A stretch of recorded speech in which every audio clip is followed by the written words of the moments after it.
all of those hurting in our state, just doing amazing things. Thanks, Tierra. What up, what up, what up? Got a lot going on this morning. Of course, the flooding is still finding people out there from the flood. All right, so again, thank you to our Fox Austin team, as it does appear they went to a commercial break right there. But again, you're taking that live look right now. Boom. We're waiting on the press conference to come on.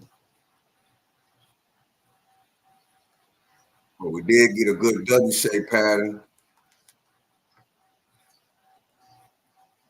See, with the tariff talks again, we did get a dump off the last couple of days from the tariff talks. Hold up, let me take off night. Yeah. We still get the tariff talks. I think that day is July the 9th, tomorrow. So we did have a sell-off the last couple of days. We had a good sell-off this morning on the S&P 500, but it looks like we're trying to recover at this spot right here. But look at that beautiful W-shaped pattern. Beautiful W-shaped pattern. I talk about the W-shaped patterns all the time. So let's see what NVIDIA got going on. Just looking over the stock market this morning. Still holding the support, not going above 159.60. So that's okay. Tesla still hanging around 300. Tesla has been struggling. Tesla been struggling lately. Look at Microsoft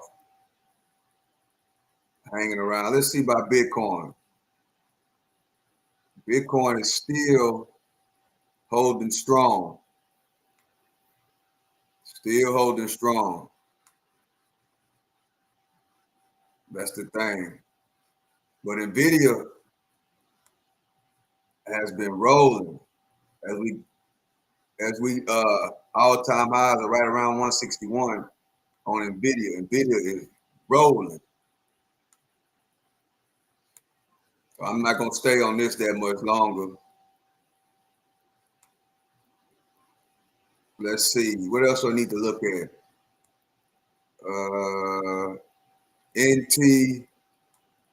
NTRB. Right. Pull back on NTRB.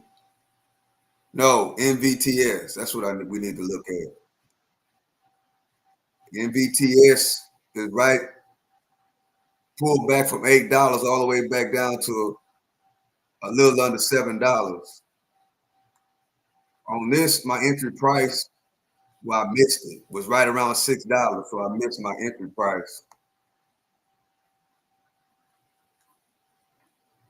But we'll get it back and come back to it. Okay, let me switch. To a gas station, harassing and threatening employees of the gas station, and ripping products off the shelves. The Bedford Park Police Department had a known danger right at its grasp. Instead of placing him in police custody, controlling him, they allowed him unexplainably to walk across the street to have a cigarette. No reason to do that. He should have been in the back of a police vehicle. The video that we've obtained from a nearby fire station shows that Bedford Park police officers were standing around, inattentive, chit-chatting, which allowed Mr. Alvarado to abscond from their presence, steal a police vehicle.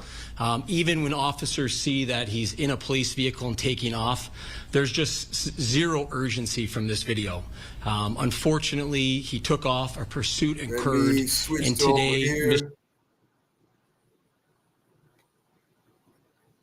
See what's going on in Gaza. What you are doing to my homeland. When I was in Gaza, I was obliged to eat pet food. I was obliged to drink very, very contaminated water. I left Gaza under the most terrible circumstances, and I was severely, severely malnourished, and I was threatened by the Israelis, and everyone felt that I was going to be targeted by the Israelis. There is a smear campaign that anyone can see right now. Just type in Google Abu Bakr Abd Hamas, and you can see that I never held a gun in my life. I never had a political affiliation. But what was it like? You made that point before. What was it like when you saw the outside world, though? You're talking about luxury. You're talking about, some people will say, at least you managed to get out to Ireland, right? Whereas others... Go ahead, Safwat. Stephanie, my children can't even explain it, by the way. Sorry for interrupting you, but I had like a nice story to tell about my children or my son. Every time they need to travel or to take the train to move from one city to another, they can't believe it that all what you need is just to make the ticket and jump into the train and go, or take the plane and travel to another city. No need to apply for the Israeli permit, no need to cross checkpoints, no need to take off your clothes and to be checked by the Israeli soldiers if you need to move from a place to another. So they started to taste the taste of the freedom, as they described it. So this is something new for the people in Gaza. As Abu Bakr said, this should be the normal for everyone. But living in Gaza, we have to be under very special and difficult conditions. Just because you are Gazans and you were born and living in the wrong place, controlled by even the wrong occupation. There is nothing called right and wrong occupation. But when it comes to Israel, they can cross all the red lines just simply because it's Israel. This has been normalized by the world. Let me check the comments, see if anybody comment. Forever. Now it's back on the agenda because it is a genocide, because it's become so horrific. But you have lived within boxed-in walls for decades. There is nothing new here, and yet the world has normalized your situation. Definitely. Well, I don't have a doubt about that. But also the irony is that foreigners like you, with all due respect to you, can really move within my country very freely. Right. But what up, Jonathan Davis? What up, my situation was different compared with Safwat, because I had to go through the Salem crossing, which is on the occupied Palestinian territories, which is in Israel right now. And I had to go through military checkpoints, and I had to see Israeli soldiers in Rafah destroying and raiding Palestinian houses. And I was looking at that, and imagine, like, for a Palestinian, I'm going outside my country under their control, and I'm seeing them damaging everything in my homeland. Hey, what's going on? You really want me to feel? It's absolutely. Can you show me how to make Kool-Aid? Did you feel safe? All you gotta do is get some water. I don't feel safe here because when I drove past occupied Palestine, I don't think I'm safe, as I told you. Emotionally speaking, safety means to be emotionally and physically safe. I'm not emotionally safe. I'm just physically safe. Put some sugar in there to your liking. Traumatized and haunted every single day. So what is the meaning of safety here? But also when I drove past occupied Palestine, because I had to go to occupied Palestine, to Jordan, to Istanbul, and then finally here to Dublin. When I drove past occupied Palestine, I was just on the bus and I was looking at the beauty of my homeland, the beautiful stretches of land, the green fields, and the gorgeous palm trees and the dates and the beautiful beach and the Dead Sea and everything about that. So this scenery, this extraordinary scenery, you should really enjoy it. The indigenous people of the land. Why the Israelis and the occupiers and the settlers are on this land, and why am I forced to just watch them from afar and from the bus, and I can't really set foot on the land? I think let me just jump in there. I think people don't realize also the beauty of Gaza. Gaza is always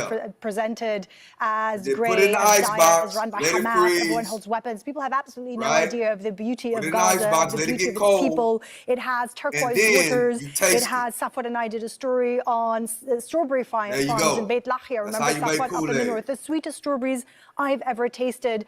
They made amazing knafa. You know, the kids have hopes and dreams. People don't know Palestinians in Gaza to have that. Safwat, since you left, what has been the hardest moment for you? I am sure you are watching the news on a day-by-day, minute-by-minute basis. What has been the hardest moment for you? I love my grandpa, which is on the wall. all the moments are hard. When we spend most of the time on the phone, also on the wall. Talking to my family, talking to my friends, my colleagues. I love my uncles. There is no single I love my homeboys. Moment of happiness I love my friends. You can rely on. Yeah. If I speak to my father who runs out of medicine for his heart, I do love men. Because he's heart disease. When I speak to my brothers, they spend most of the day looking for some weed. When I speak to my colleagues who still work under bombardments and under fear, so there is no hard and easy moments. Let's say in Gaza, all the moments are hard. But let's say when I speak to my father, especially, he's almost 80 years old and he's heart disease. He doesn't have food at home. He doesn't have his medicine, and he's. I feel helpless to do anything for my sick father, my hungry father, and my hungry family. Lots of my friends and my colleagues also asking me if there is a way to leave Gaza and to push or to move their families to a safe place or secure place. Also, there is, on the other hand, Stephanie, we spend most of the time, as I told you, on the phone, looking for or chasing the news through WhatsApp. So when you check the names, every day almost, you lose a friend, you lose a relative, number 3 on the list. You lose a neighbor, so that means you lose a colleague. This is how life looks like for us in Gaza.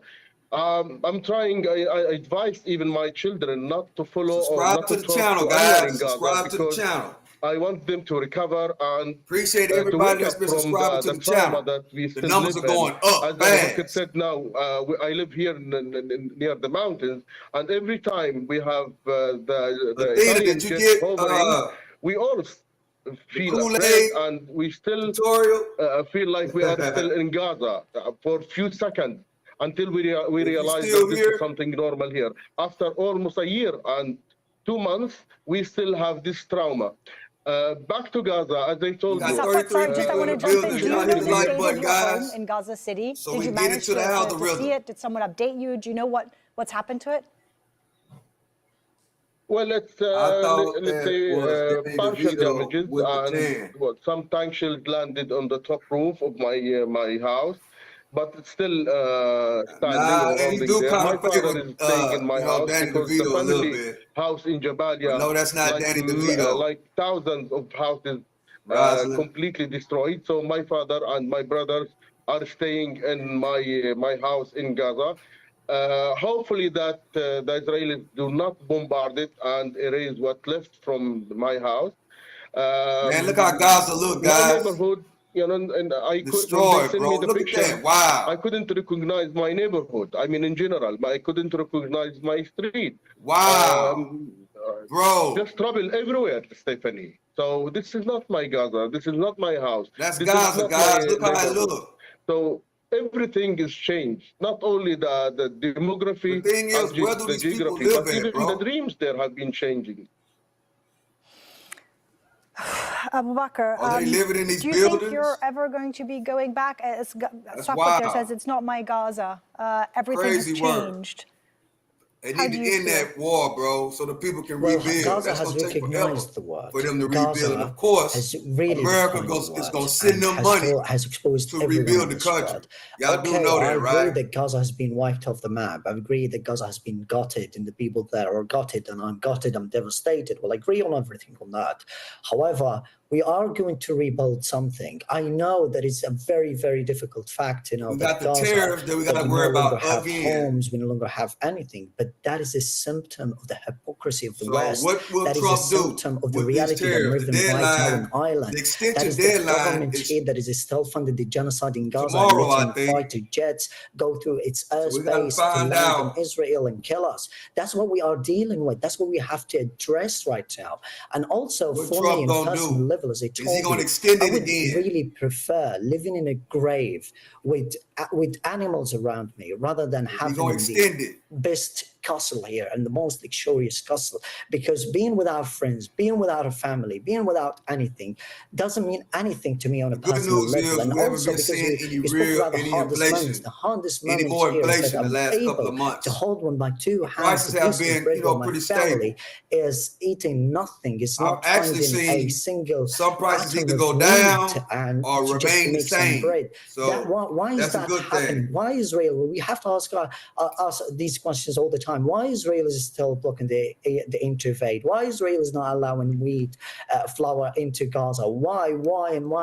And for me, I'm going to jump in. We're running out of time, Abu Bakr. These are all inflation by gas prices. Safwat, I want to give the final thought to you gas? as a father, as a human being, as a man who built his entire life in Gaza. Right? Then you've had to leave everything behind, trying to, give your children the best potential life moving forward. Truck drivers are the ones that's transporting this stuff to the stores. So if that goes up, diesel goes up, fuel goes up, then they're going to automatically start raising the prices I will do one on day. the products. So I don't think my children will do it, by the way, because gas and fuel. There's no future in Gaza.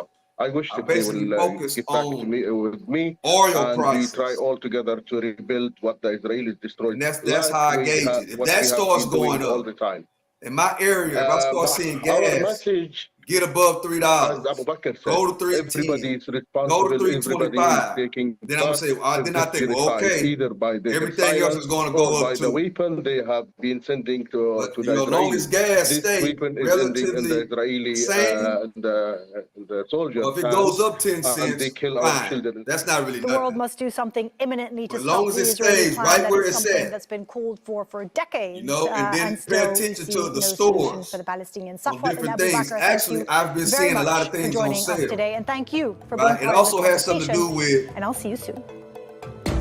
People are not spending as much money as they were like November, December, January. People are starting to cut back the situation on what they are for spending. millions of people across the Gaza Strip. The one food distribution that site also is plays a nowhere big near part enough to meet the huge demand. People are not spending as much. Do you feel you've delivered the new Kazakhstan Why? promise? Because then reporting from the action. the business owners, businesses can't go up on their insightful documentaries. products because Al Jazeera's teams products across are the world already bring sitting you on the closer shelf. to the heart of the story. So that's also why it's very important.